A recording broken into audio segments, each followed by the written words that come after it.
Hello, everyone. Good morning, good afternoon, or good evening, depending on where you're joining us from today.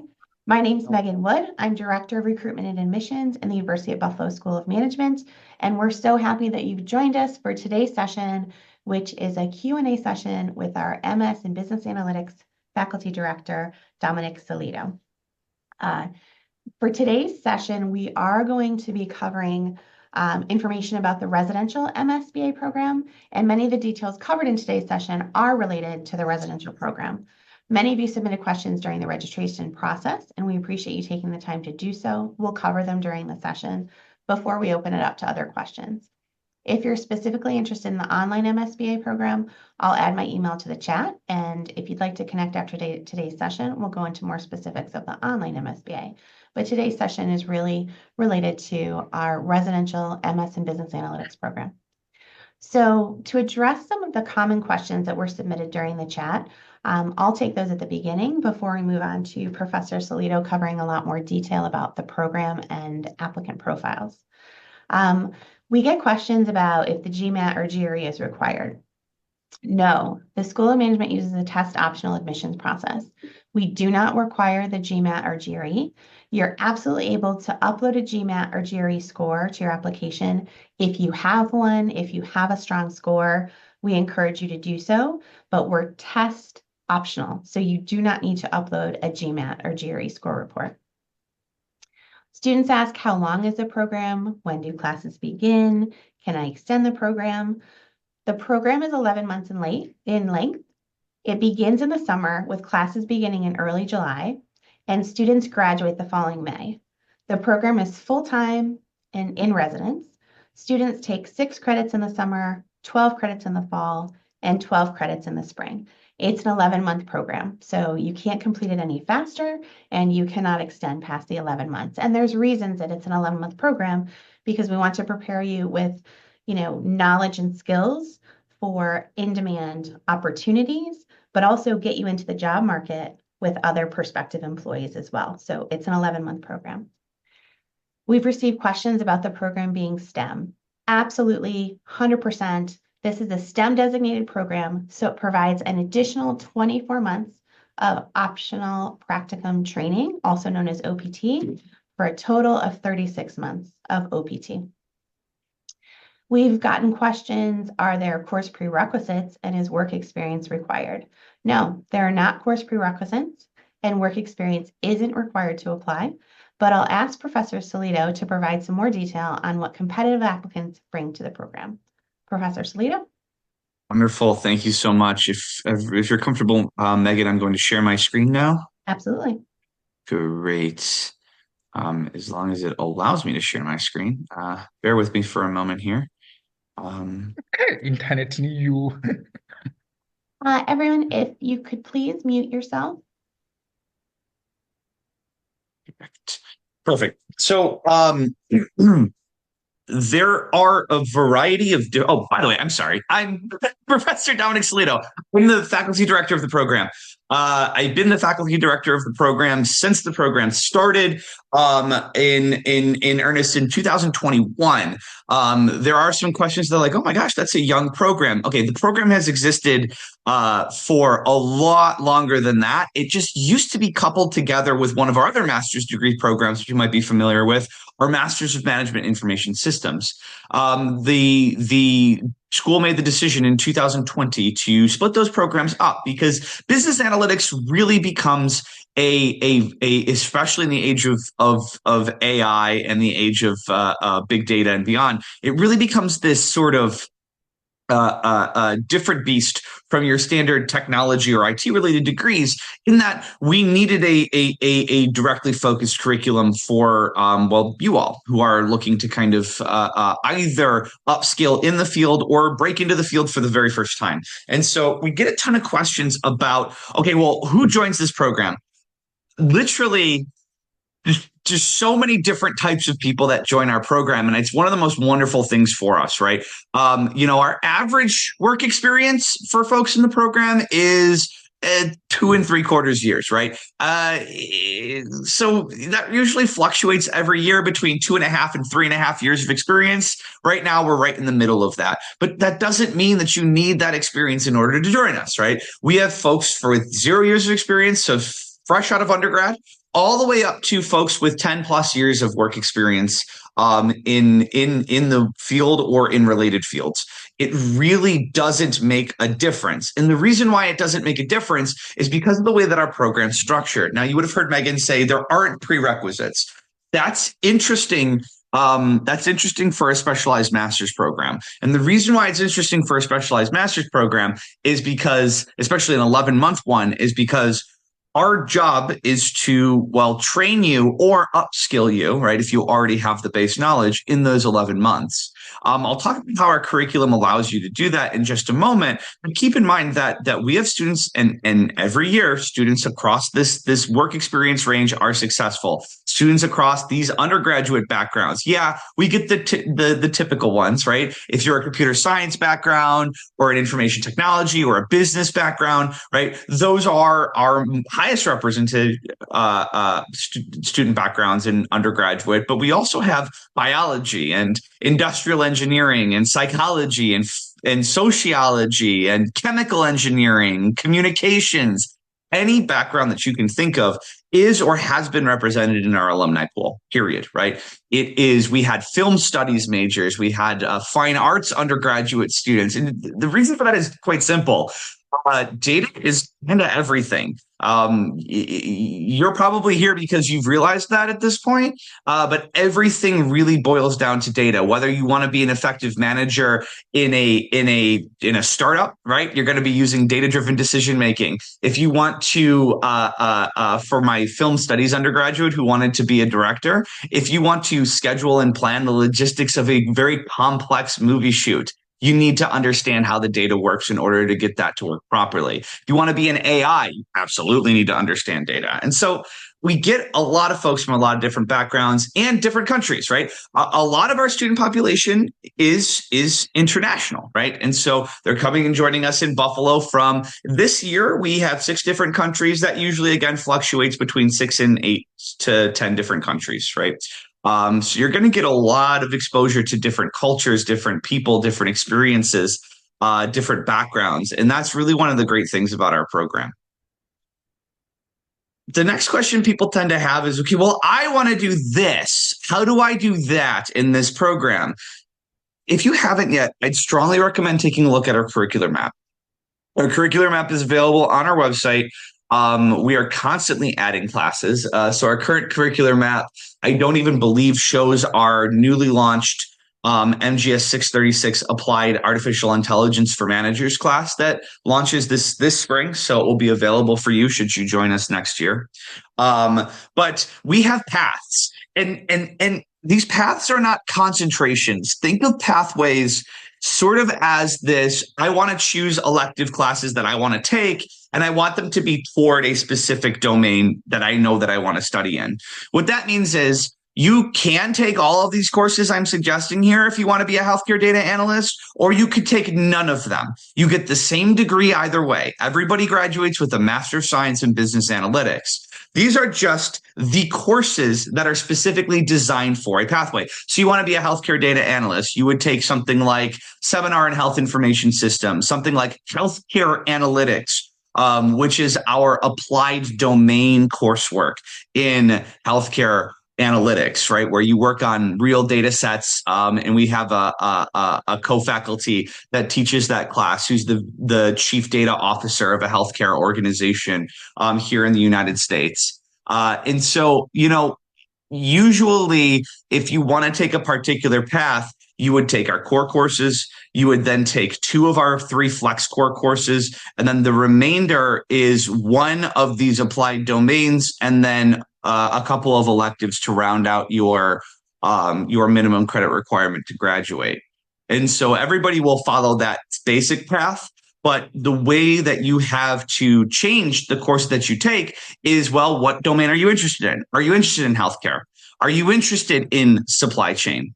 Right? Because we've got a ton of classes in that. Do you want to be a financial data analyst? And you'll notice I change the flex score down here for the financial data analyst to take a financial modeling course, this course called Model Managerial Process and Quantitative Methods in Finance. Back up on the supply chain, you'll see there's a supply chain analytics course you can take, right? And a series of courses that complement that. You'll see that if you want to be a data engineer, there's a data engineering path where you're optimizing machine learning methods, you're doing programming and database fundamentals, you're doing cloud data warehousing and data engineering, right? If you want to be more of a data scientist, take this applied AI for managers, learn optimization methods, get into prescriptive analytics and social network analytics, marketing analytics, cybersecurity and fraud analytics, right? We've got a whole pathway for that now. Or a bunch of other ones, right? We've got human resources analytics, what we call people analytics. We've got sports analytics, which is co-taught by one of our faculty members and an individual high up in the data analytics team with a local National Football League team. And we've got just so many different pathways you can take. But again, you're not locked into them. You know what a lot of our students do? They go, I don't know which one of these I want to be, so I'm going to pick and choose a few courses from each of them. Totally fine. The reason being, they all teach you core data analytics skills, right, that you can use regardless of the domain that you're in. So as you're kind of going through, you don't need to arrive here with some deep knowledge of the particular career field you want to wind up in, but you need to at least arrive here being open to the possibilities, right? Because there are so many of them, and we can help you kind of navigate that as you get here. Meg, I'm going to pause there. I see the chat kind of lighten up. Is there? Yeah. Do you want me to? I'm covering the chat. I did want to mention, as Professor Sellitto is going through all these pathways and talking about the curriculum, I put a link to the new curriculum in the chat. So you can visit that curriculum and then also click on the course number, and it will bring you to a more detailed description of each course. So that's in the chat, and I can jump in and add it later as well. Yeah, most questions I've got covered, so we can. So I can't see the chat while I'm here. For some reason, it won't pop up overlaid on the screen. So I want to make sure that if there's anything that's real time being asked about the curriculum, I can kind of go through that. And listen, here's the deal with the curriculum. If you apply and are successful and you join us, we have a ton of conversations post-admission in the lead up to the summer start, right? Where we'll talk about that. There's an orientation where we'll talk about that again. Every semester where you get to select courses, we have advisement sessions where we talk about it again. You are never left to your own devices to pick this. And the one thing I want to make sure everybody knows, when you look at these courses, regardless of your years of experience, these courses that I'm showing you here, these pathways, whatever you want to call them, they are designed for everybody, meaning you can join with 0 years of experience, and the course is designed to quickly scale you up to speed, right? But you could also join with 10 years of experience, and the course is designed so that you don't get bored. This is a tricky balance, and our instructors, our professors, are really, really good at navigating it. And it's a big part of the reason why we've had such stellar outcomes over the past couple of years. Now, before I get to those outcomes, there are next question that people, sorry, go ahead. Right, quick question. There was a question about what percentage of the course is programming languages? Yeah, it depends on the pathway that you take. If you want to know the course, right, in your core courses, you are always going to cover one course that is very heavy in some of you who are programmers on the call will balk at this, but it does technically count as a programming language, SQL, structured query language, right? So you'll focus on SQL particularly in your database management systems course. You will focus on R and Python in spreadsheet programming. And you will focus on usually Python again in something like predictive analytics. There are other courses you will take that will be programming focused. If you like programming, you have plenty of other options you can take as well that are programming heavy. If you are not comfortable and have never programmed a day in your life, again, what I just said holds true. We take in students with fine arts backgrounds who have never touched a program in their lives, or a computer science course, or a pre-programming course, or a visual basic course, or anything, right? And the courses are designed to very quickly upskill you.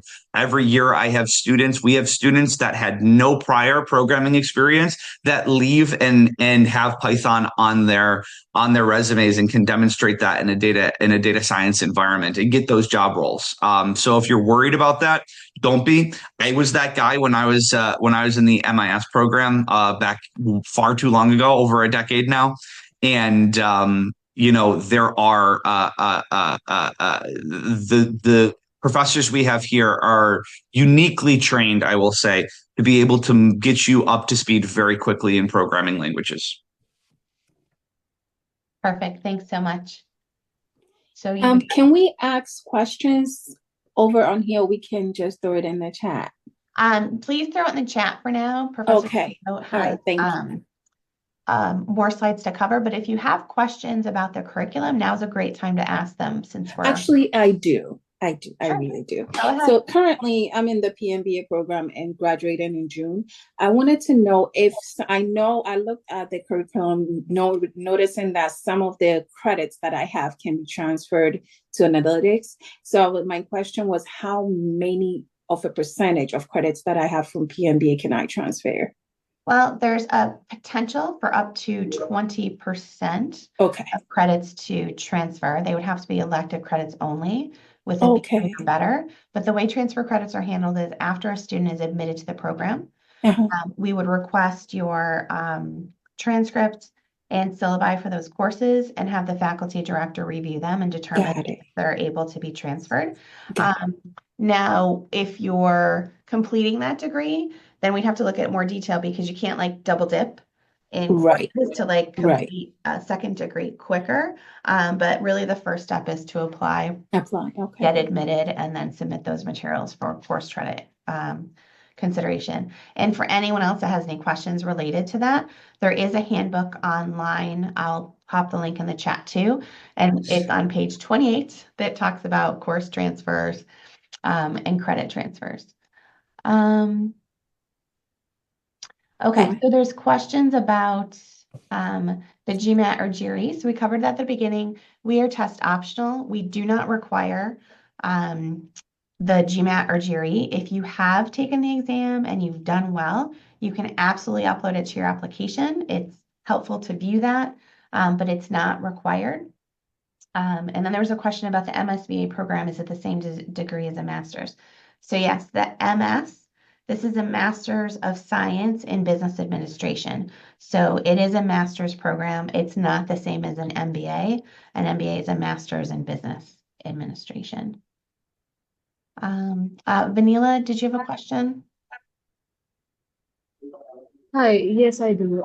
First of all, I'm so sorry about the background noise. Actually, I'm not sorry. So just wanted to know, like, I'm from a non-tech background. So is there any possibility, like, in the program, in the curriculum, that we'll be covering Python or SQL the basics, or do we have to, get also prepared before joining? Did you hear that, Dom? It's a question. Yeah, I think that I believe the question, correct me if I'm wrong, was, are we going to be learning Python and SQL in the program? Yes. Yeah. So we're going to be learning Python and SQL in the program. You're going to be learning R in the program. You're going to be learning, depending on the coursework that you take, other programming languages as well. You may engage with, you may engage quite heavily with, like SAS programming, depending on what coursework that you take. Those will be more elective driven. You may engage with other programming languages as well, but predominantly we work quite heavily in our coursework in Python and R and SQL. And that's just largely driven by the job market. I mean, we do a job market analysis every, I want to say 4 months ish. And no matter what slice I take of that job market, whether it's 100,000 jobs across the world, or 50,000 jobs just in the US, or pick a specific country, 94 to 96 of them require SQL in the data sector as a, like, not just a base knowledge, but some measure of strong proficiency. And so we make sure that you have that before you leave. Okay, so you'll be covering from the start, right? From the basic. From scratch, yeah. We don't presume prior knowledge. Yeah. Okay, so we do not presume prior knowledge. We had a question about, can I use supply chain as an elective if I took it in an analytic applied domain as well? You can only use one course to satisfy one requirement. And so, like, for example, if you were to say, hey, look, I want to take NGO 636 supply chain analytics, and that would satisfy your applied domain. It doesn't mean anything. It doesn't go on a degree. It doesn't say anything anywhere. It just says you have taken at least one of them. Should you choose to take another one, let's say you then go and choose, I also want to take the financial applied domain, that just becomes an elective. There's no difference in your degree. These are not like majors or concentrations or anything that you might find in some other degree programs. You don't graduate with a master's of science in financial analytics or anything like that. It's all a master of science in business analytics. The only thing that you need to worry about these is how you want to proceed through the program. And we'll make sure that you meet those requirements as you go. But you need to take at least one domain. Like, you can't just go through and take all electives, right? Something has to be an applied domain somewhere.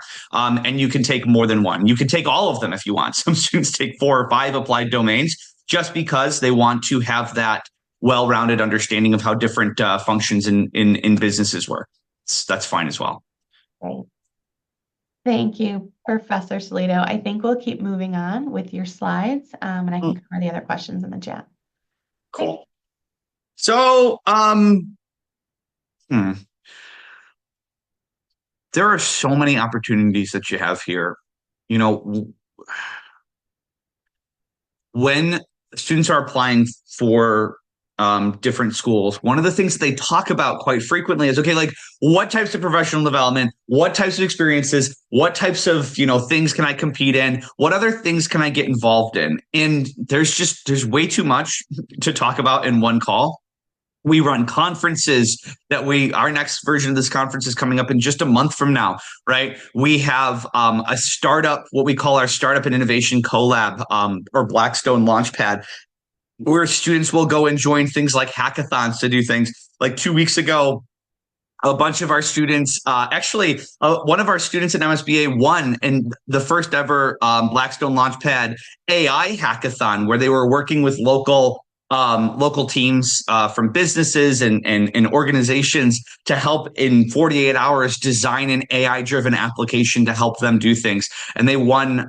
It was actually a combo team of cross-functional across different programs, but one of the students was an MSBA student that won that. We have more research-oriented activities. On the bottom right, you can see our what's referred to as our celebration of academic excellence, where students go in and present the research projects that they're doing. A number of our business analytics students will participate in their own kind of academic style research.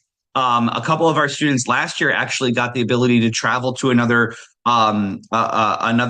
university to actually present at their conference some of their really incredible work on kind of the societal impacts of social media. That was a heavy data-driven application. And so the opportunities for you to do these things, even outside of the classroom, are just incredible. The big thing, though, we're a large university, and that's awesome, right? But what that means is, when you get here, there are things going on all over this large university. You will be informed of these things through emails, through your faculty and classes, through a bunch of stuff. However, you have to take the step, right? You have to have the agency and the interest to participate in these things. And as long as you do, man, you'll get so much out of this. People will participate in just these events and they'll meet organizations that they'll get jobs off of, right? Our CRC, our Career Resource Center, which is our built-in career advisement and support team in the School of Management, specifically for School of Management students. So you'll have a dedicated career advisor, Kevin, who's awesome, right? And that team sets up events where they bring in employers, and they just had a big career fair. So if you're connected to any of our current students on LinkedIn, you'd have seen their notes and feedback and coming off of that career fair where they're meeting prospective employers this far in advance of the job market starting in earnest, which it usually does in spring semester. But they're already engaging in these activities. And beyond even that, right? In the classroom, you'll be getting the opportunity to explore so many different things. One of the questions that we always get, and that I'm sure, because I can't see the chat, but I'm sure it's come up, is like, what about internships? What about internships? What about internships? What about internships? It comes up about 57 billion times every single time we run one of these things. Okay, so if you are looking at if you are a domestic student, this is like, if you're joining us from, the United States, this is different for you. But if you're looking at joining us as an international student, which means you're going through the visa process, et cetera, you would note as you go through that process that you are not eligible for external employment until 1 year after joining. And you would note that 11 months, which is the length of your program, is actually less than 1 year. And so when you become eligible to work is when you graduate, right? And you launch your OPT. And so you might be wondering, well, what about internships? Here's the secret, right? Post-pandemic, the vast majority of the organizations that used to provide internships no longer provide internships. They just don't. They've gotten rid of their internship programs almost entirely, or their internships are specifically for like your specifically for less, I guess I would say, less analytical roles in more managerial style.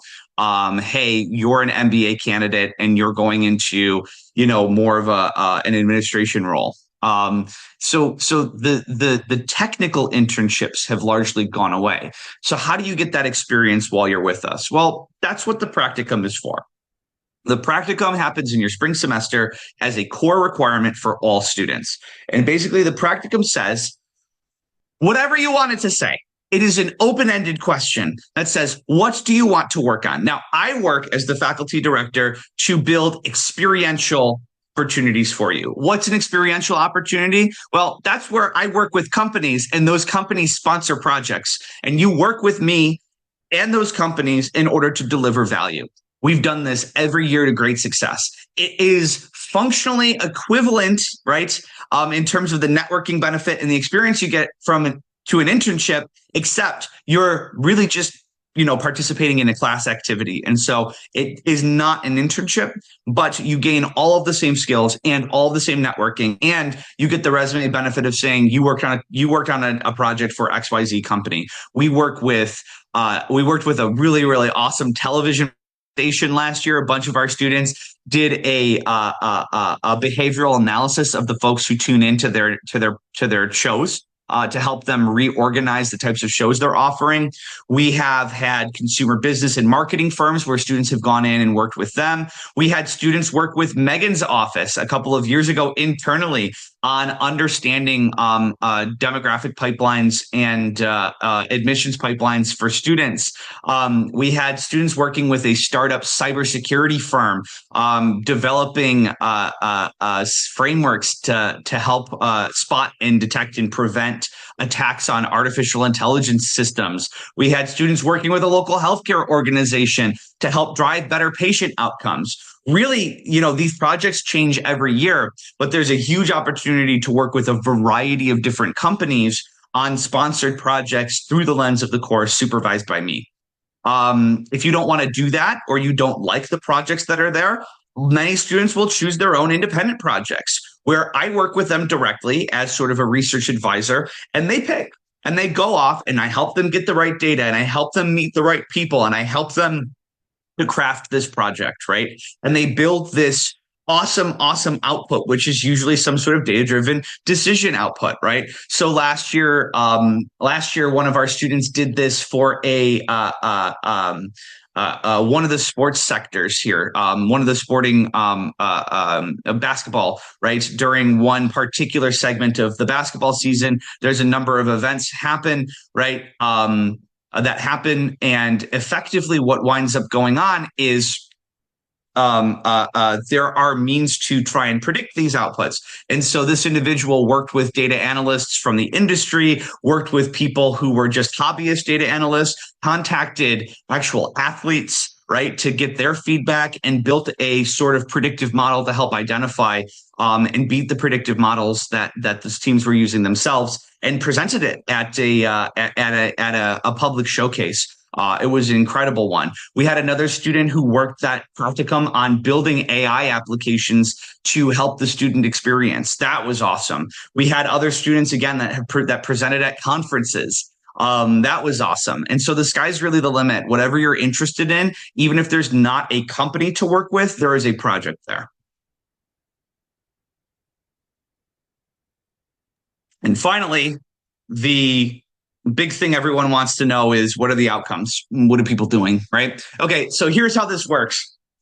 In the university, there are defined points in time at which statistics become official, okay? So every year there's a graduating batch that graduates in May and hits the job market. Those statistics are not formally available for that batch until the following January. So for the batch that graduated in May of 2024, right, the official statistics are not going to be available until January. But that doesn't mean I can't talk about the intermediate unofficial statistics to give you a view of what people are targeting right now. The reason why I'm showing you the job titles, industry, and salaries for the 2023 batch, which are the ones that graduated a year ago, is because many of you know, watching the tech sector, that market was an absolute nightmare, right? Companies were firing and laying off people all over the place. And you know what? We still got, within that 6-month time window, we still got around, I think it was 89 or 90% of the students who were seeking jobs got jobs. Companies were sponsoring.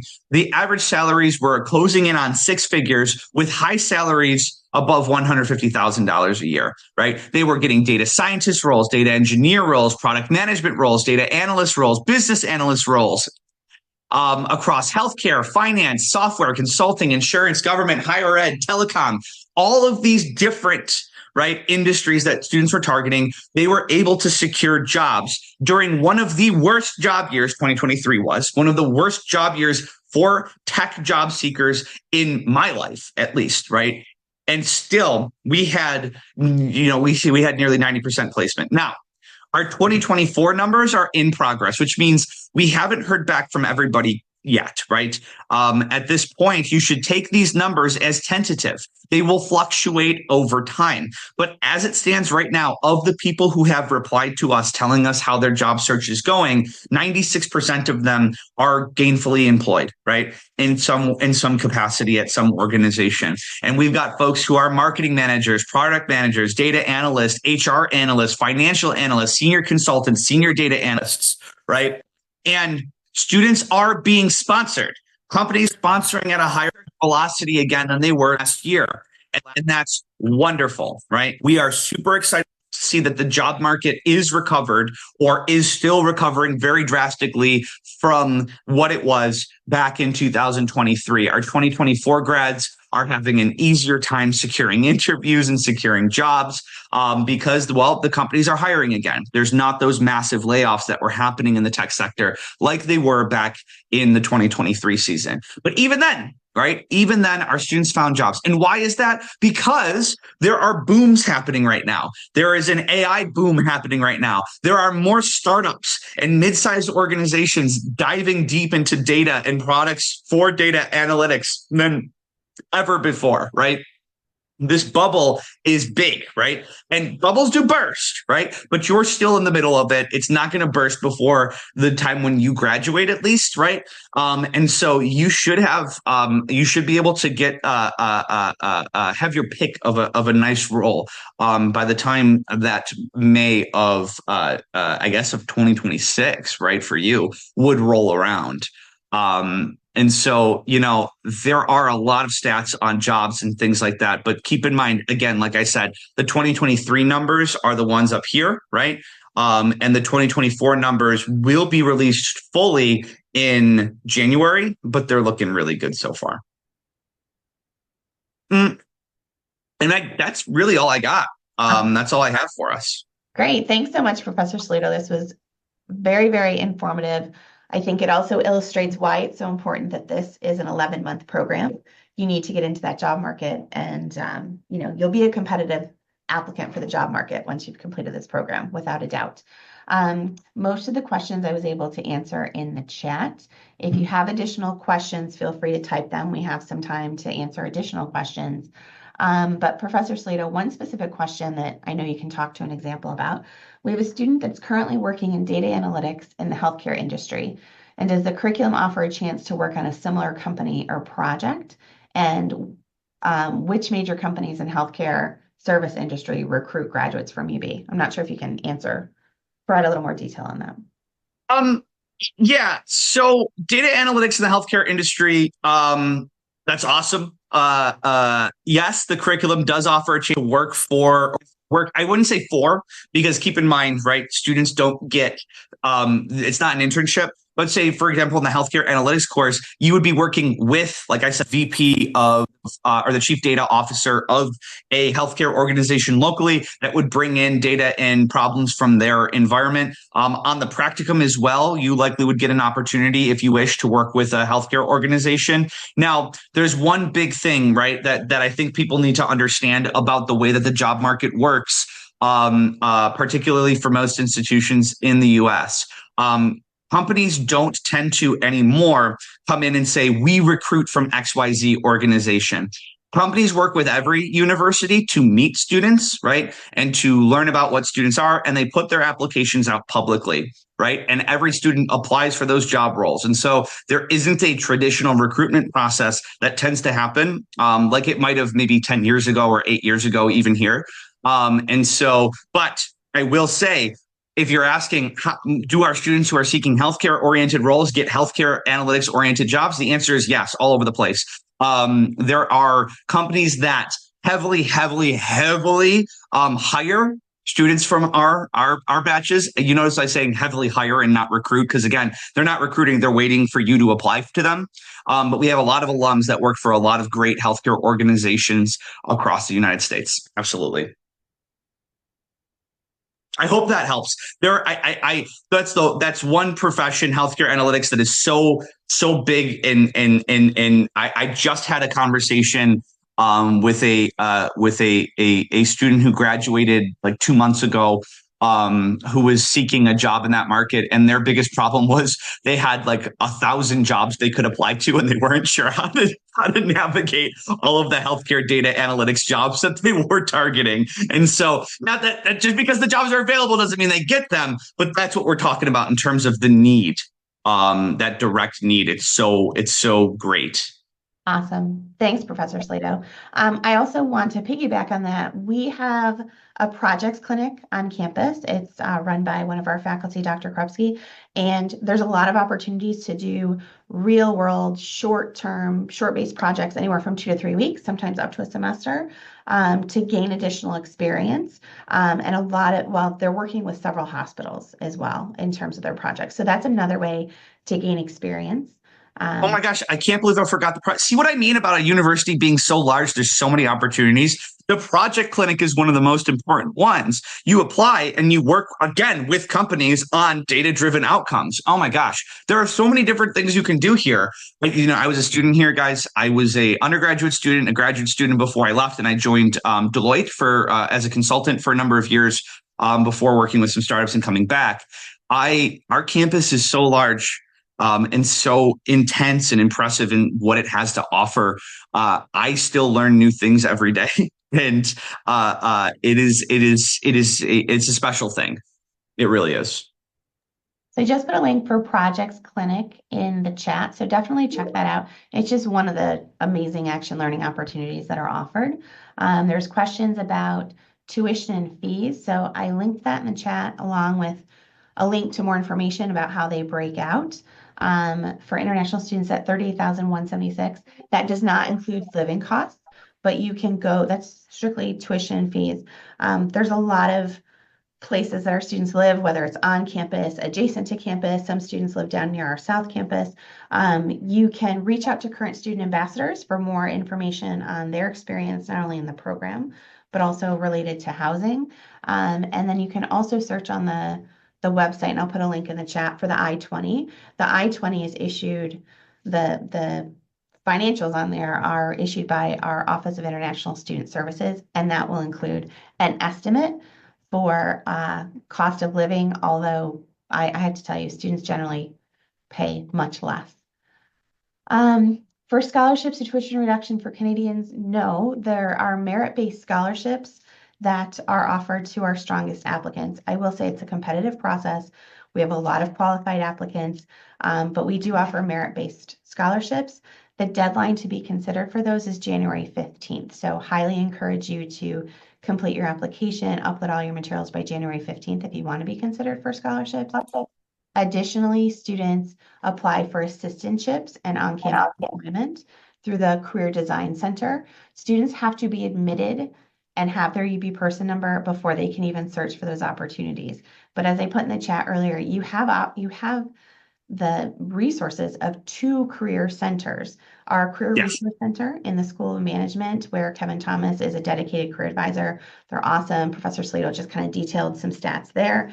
But additionally, you have access to the Career Design Center, which is a Central University's Career Design Center. There's 2 different databases where students can actually search resumes and post for jobs. But the Career Design Center, which is the Central University's Career Center, that's where the majority of the assistantship positions and on-campus employment positions are posted.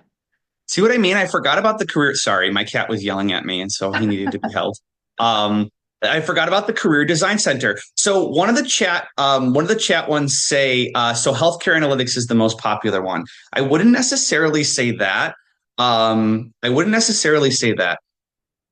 Okay, buddy. I wouldn't necessarily say that. There are a lot of really, really popular electives. When you say the most popular one, there's 2 ways that could be interpreted. It could be, is it the most popular to students, and the ones that are most popular to employers. I would say there isn't one that is most popular. I will absolutely say hi to the kids. He's a good little guy. I would say that there isn't one that's more popular than the others, not even in the job market, not even among students, right? We have students, this past year, we've seen a huge bump in the number of organizations looking for supply chain analytics professionals. So we've got a lot of folks that are joining as SCM consultants. There's always a huge demand for financial analysts, right? The sports industry is booming, especially in a city like Buffalo, right? There are people who need to understand how the sports sector works, right? Cybersecurity, always a booming topic. And so I wouldn't say that there's one that's most popular for employers, but I would say a lot of our students do tend to try out a bunch of them, right? Incidentally, funny enough, we have a lot of students that try out cybersecurity. They don't come here wanting to learn cybersecurity, but then find it to be an interesting idea, right? And they try out those pathways, and that's really what it's designed for. So yeah, that's what I would say about that. I got a direct message from somebody that I thought was really cool. It says, does UB have any alumni who work in the fashion industry? Okay, so this is really cool. Last semester, I'll have to reach out to this alumni to see if they stayed in the fashion industry. I believe they did. We do have alumni in the fashion sector at the University of Buffalo School of Management. Absolutely 100%. We have alumni everywhere. It's bizarre.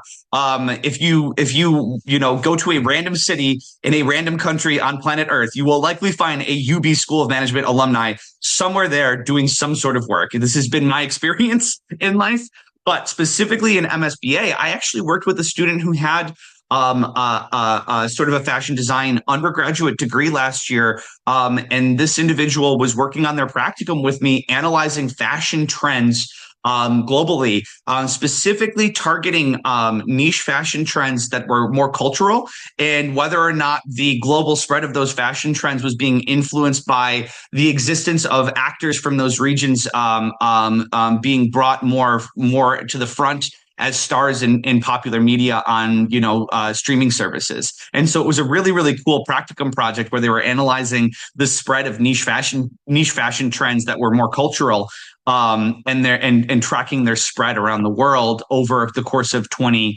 plus years. That was really cool. I know that may not answer your question fully, but I can take a look. But I can tell you there are students that come here with a fashion focus, right? And there are roles in those organizations. And if I find one in our alumni pool, I'll be certain to connect you. And that's one of the things that happens too when you're here. A lot of times, our alums will become ambassadors, right?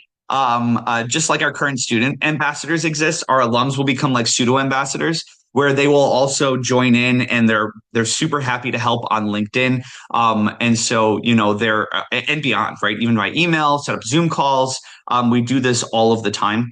And it's a special thing to be able to connect with students that were in this program 4 or 5 years ago, and have them kind of help connect you with the right folks to get that job. So I do. Did I cover? Yeah, you definitely did. I do want to play off that. I did put a link in for alumni success. So that was a really cool story about that one student. But definitely want to let you know, we have more than 293,000 UB alumni across the world, of which 48,000 are School of Management alumni. And I have to tell you, they're very special. They love connecting with our current students. They want to engage with students. Like, they really do care about our student success. So I think that's just another tremendous network that you'd have if you're admitted to the UB MSBA program. I'm also going to put a link to our ambassadors, as Professor Sellitto mentioned. Definitely connect with them if you haven't done so already. They're here to help. They're experiencing the program every day. And then we had a question about the number of students admitted to the MSBA program. As many as are qualified. Honestly, I mean, there's no cap. We don't cap it, right? As many as are qualified to be here, right? If we had 1,000 or 2,000 or 3,000 qualified applicants, then it's 1,000, 2,000, or 3,000. If you're looking for our average class size, usually as we go through, our average class size runs anywhere between 60 and 75 students each year. But that doesn't mean that that's the maximum, right? If we have qualified applicants that join us, then awesome. If not, then it sticks around 60 to 75, right? But there is no cap, right? So the only thing is, make sure you get your apps in on time. If you're planning on joining us, that's the biggest thing that we see is students who don't make the decision until super late, and they miss the deadlines to apply, and that's really, really that's sad for us, because then you kind of are stuck waiting for the next intake. Somebody DM'd me and said class timings. Class timings are whenever the classes happen. And I truly mean that. Every year it's different. Every class is different. It's not that classes always happen at this time to this time to this time, depending on the classes you choose. It is a full-time program. You could be in the classroom anywhere from 8 a.m. on Monday to 9 p.m. on Friday, and anywhere in between that time frame on Tuesday, Wednesday, and Thursday, right? Obviously, you're not going to be in the classroom for 12, 13 hours a day, right? But your classes will be scheduled somewhere in those blocks. And depending on the courses you choose, you'll be, some days you might just not have class at all. And some days you'll have a very, very full class load. It just depends. And that's based on, every individual will have their own schedule based on the electives that they choose. So Professor Sellitto, there was a question in the chat about when can they expect an admissions decision after they complete their application. So I will note, on the website, we do have admission deadlines that we've talked about. January 15th is our priority deadline for scholarship consideration. The decision notification date is February 15th. March 1st is our final international applicant deadline. The decision's March 30th, and then domestic students can apply until June 1st and receive a decision by June 15th. These are the dates that we post on the website, so you can definitely be guaranteed a decision within those time frames. However, I will let Professor Sellitto talk to the reality of receiving an admissions decision. Yeah. I don't know. The admissions team is pretty militant. I usually get an email shortly after your application lands to review it. We do try to do rolling decisions, right? I log in nearly every day to our system to review applicants. And we try to get you decisions as quickly as possible. I know that that when you submit an app, the hard part is waiting, right, for that decision. And so we do try to get them out as quickly as possible. I don't know what the standard timeline is, but it has definitely gotten much better over the past couple of years in terms of that. So you could receive a decision very quickly after applying. I think, it's usually measured in weeks, not months. Yes. Or sooner, depending on how strong your application is, right? There are certain applications that they don't require, interviews and things like that because they pass some threshold. If you're under that, if you're over that, it'll be much faster. If you're under that, it could be a little bit slower to get the decision, but yeah, the decisions we try to get out very, very quickly. So that would be my hope, unless, but don't take it as anything, right? If it takes a couple of weeks for your decision to come out, don't think, oh my gosh, I'm terrible. No, it might just be that the committee is got a lot of them. We're going through a lot of them. We want to make sure, because these applications take you a long time to submit, we want to make sure that everybody gets thoughtful, equal consideration, right? So if it takes a little bit longer, don't take that as though it's a bad sign, right? It just simply means that we are taking the time to review it with merit, right? Absolutely, anytime. And if there are any questions, you may get an email from me saying, hey, could we sit down and have a chat? Don't stress. That doesn't mean anything. All that it means is that I want to learn a little bit more about you, right? That's all. But please do reply to those emails if you get them, because it helps to keep the things flowing. Ultimately, though, the decisions timeline is pretty quick. And also, please factor in, when you submit your application and it's complete, we still have to process it before it goes on to Professor Sellitto, so you have to build in some processing time there. But again, we process those pretty quickly. If we have questions on anything that you've submitted, we get back to you very quickly on that as well. So it's really important to kind of keep track of your email during that time. But you will receive an email okay, now your application has been moved into processing. Now it's moved on to committee review. So we try to be as transparent as we can through the process. But yes, Professor Sellitto is really diligent about getting decisions out as quickly as possible. But again, we have to take into account processing time. And Megan's being humble. Her team is wonderful. And they are your superstars as you kind of head into the application process. I've worked with a lot of institutions in my time, and it is one of the most seamless processes that you will engage with a wonderful team working hard behind the scenes to help. So trust the process with them. I did get one DM. It says, if classes are held in night or evening, UB provides cab facilities. I'm not sure what you mean by cab facilities. Can you, while we're reading these other questions, can you provide some more details to me, please? And then Meg, I think there's a couple more questions on the. So percentage of tuition and fees that can get waived with merit-based scholarships. So it depends. We have an overall scholarship pool. We have a lot of qualified applications. So it's really up to a committee to review applications and determine the value of those scholarships. So I can't really give you a percentage because it's going to depend on the applicant. I would say in general, the average scholarship is around $5,000 per year. But students have a lot of ways to kind of offset our very competitive tuition and fees. You can work on campus. We have a lot of students that work on campus. Our campus, while the School of Management provides an amazing sense of community and kind of a family orientation, we have a large campus that you have at your fingertips. There's a lot of opportunities to work on campus. Students can also apply for assistantships Again, you have to be an admitted student with your UB person number to access the system to apply for assistantships. And then, like I mentioned, we also have students working at projects clinics. So those are paid positions as well. They're short-term projects. So there's a lot of ways to kind of offset tuition fees.